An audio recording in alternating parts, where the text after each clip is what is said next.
तो गाइस सबसे पहले लेनी है सूट की लंबाई। सबसे पहले तो 2 फोल्ड में कराया मैंने, ये 2 फोल्ड में, बाकी एक पल्ला यहाँ पे है तो इस पल्ले को मैं लास्ट में काटूंगी क्योंकि इसमें बाजू भी बचनी चाहिए इस पल्ले में, तो इसीलिए मैं इसको लास्ट में काटूंगी। ये डबल फोल्ड यहाँ तक हो रहा है ना क्योंकि इसकी ये कढ़ाई है, तो ये पूरा फोल्ड होगा और इसको मैं हाफ फोल्ड करके काटूंगी ताकि इधर को बाजू के लिए बचे। तो चलो सबसे पहले हम लेंगे लंबाई। लंबाई है 40 इंच, 40 इंच में मैंने मार्क कर दिया है लाइन। उसके बाद लेना है तीरा, तो 7 दूनी 14, 8 दूनी 17 इनका तीरा तो 8.5 आएगा, मतलब 2 का टेबल पढ़ के तीरा लेना है। 17 इंच है तो 8.5 आएगा 17। और उसके बाद जो है आर्म होल का निशान, यहाँ से मैंने ना, यहाँ से मैंने कटिंग के लिए है लाइन ड्रॉ करी, यहाँ से हाफ लाइन, हाफ थोड़ा सा हाफ इंच नीचे को कर देना है, यहाँ से हाफ इंच नीचे को, तो ये इसके ऊपर लाइन ड्रॉ करनी है और इसको इससे मिला देना है, इसी लाइन से मिलाना है, मतलब हाफ इंच यहाँ से डाउन कर देना है, ठीक है। तो इस लाइन पे कटिंग होगी आपकी, इस लाइन पे, ये स्ट्रेट लाइन है, इस लाइन पे कटिंग होगी। उसके बाद लेना है आपको आर्म होल। आर्म होल लेना है 8.5। 8.5 पे मैंने आर्म होल का निशान लगा दिया है।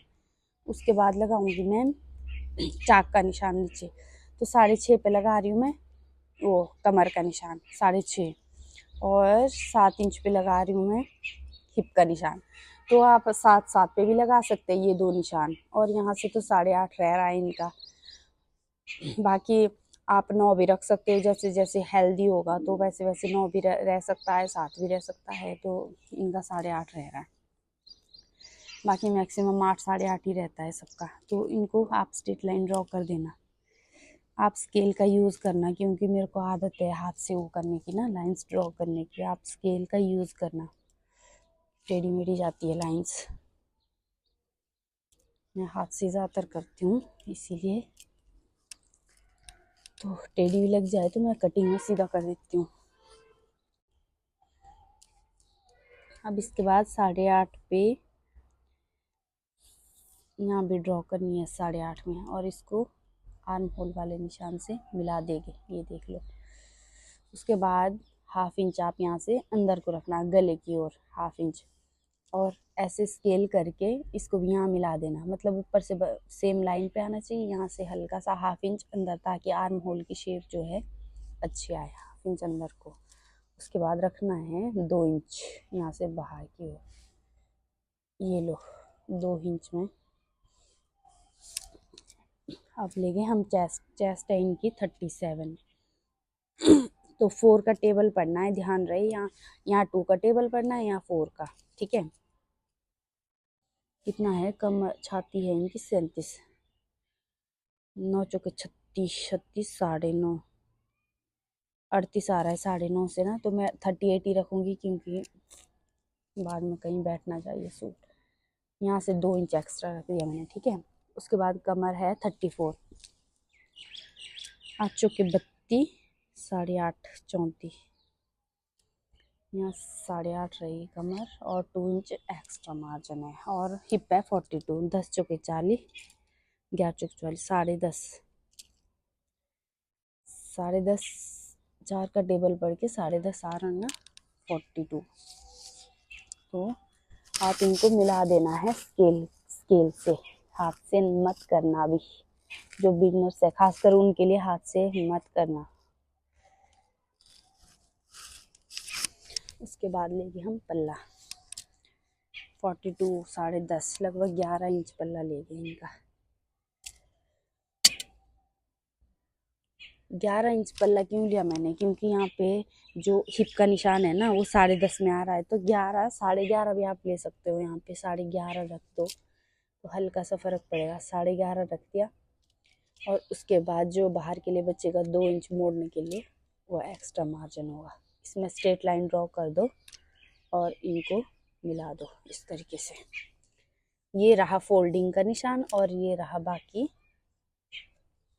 कटिंग का। तो ये हो गया मेजरमेंट। अब समझाती हूँ मैं आर्म होल का। आर्म होल किस तरीके से काटना है। पहले तो यहाँ से 2 इंच करना है, यहाँ से जो ये वाली लाइन है ना, यहाँ से 2 इंच फिट नापना है अंदर की ओर। 2 इंच पे निशान लगा दो, और इस तरीके से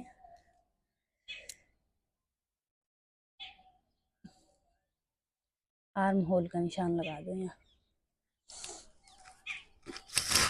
हाँ, फिटिंग तो वैसे यहाँ आ रही है, उनकी यहाँ से लगना था ये निशान, पर छोड़ो, मैं यहाँ से लगा रही, जो क्या बोलते हैं इसको, कटिंग की लाइन है, यहाँ से लगाऊंगी मैं आर्म होल का। उसके बाद जो है यहाँ से एक बाहर वाला निशान ड्रॉ करना है। बैक पल्ले की कटिंग होगी, ये पहले बैक की होगी, फ्रंट की बाद में छंटेगा, ठीक है, वो मैं बाद में बताऊंगी। ये देख लो, इनके लिए स्केल भी आता है, उस हिसाब से भी आप वो कर सकते हो। तो चलो, इसकी कटिंग तो फाइनली हो चुकी है।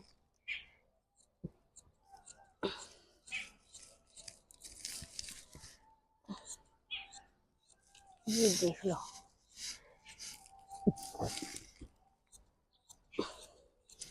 और भी मैं थोड़ा एक्स्ट्रा रख रही हूँ, क्योंकि मार्जिन होना ही चाहिए अंदर।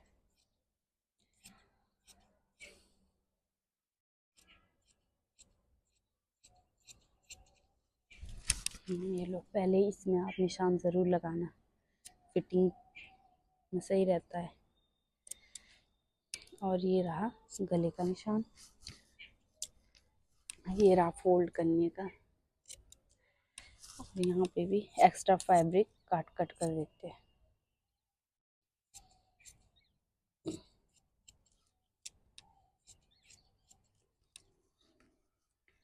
ये लो जी, ये फ्रंट का पल्ला कट चुका है, अब बिछाते हैं बैक के लिए। ये करना है हाफ फोल्ड इसीलिए ताकि बाजू के लिए इधर को बच जाए, इसीलिए कढ़ाई बीच में थी तो ये फुला है यहाँ तक, और इसको हाफ फोल्ड इसीलिए काट रहा, वरना साथ में काट देती मैं दोनों पल्ले, ताकि एक साइड बाजू के लिए बचे। तो इसको कर दिया हमने, मतलब एक्स्ट्रा फैब्रिक को बचाना है। मैं तो ऐसे काटती हूँ कि थोड़े से थोड़े फैब्रिक में भी बना देती हूँ सूट, कम से कम में। आप इसको अच्छे से बिछा देना, और प्रेस की सहायता से सीधा कर सकते हो। आप प्रेस का यूज़ ज़रूर करना, मेरी थोड़ी आदत भी नहीं है प्रेस करने की, मैं ऐसे ही कर देती हूँ। इसको यहाँ बराबर करके, और आपको पहले चेक करना है कि आ भी रहा है, ये आ कम पड़ रहा है, मेरा तो भी आ रहा है, हल्का सा कम पड़ रहा है, इसको फिर से फोल्ड करना है।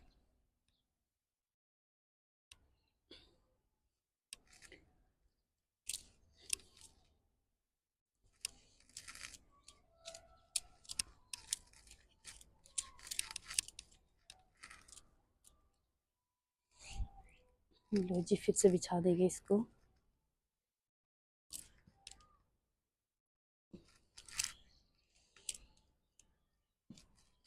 इस तरीके से लो जी, इसकी कटिंग भी फिर इसी के साथ बिल्कुल करनी है।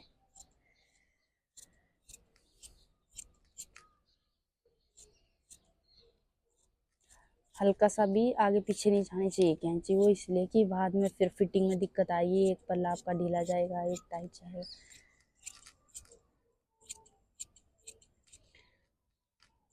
ये लो,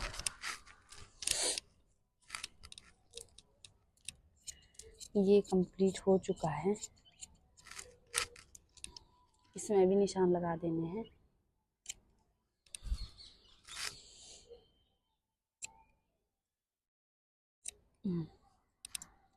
ये मेरी कुर्ते की कटिंग कंप्लीट हो गई है। तो गाइस, इसमें बाजू के लिए कम बचा है कपड़ा, तो पहले 4 फोल्ड करना है। वैसे तो कम, मतलब इसमें वो पड़ जाती, पट्टियाँ पड़ जाती तो ये फुल भी बन जाता, पर मैं डालना नहीं चाहती, मैं हाफ ही निकालूँ, क्योंकि है लो स्टोरी।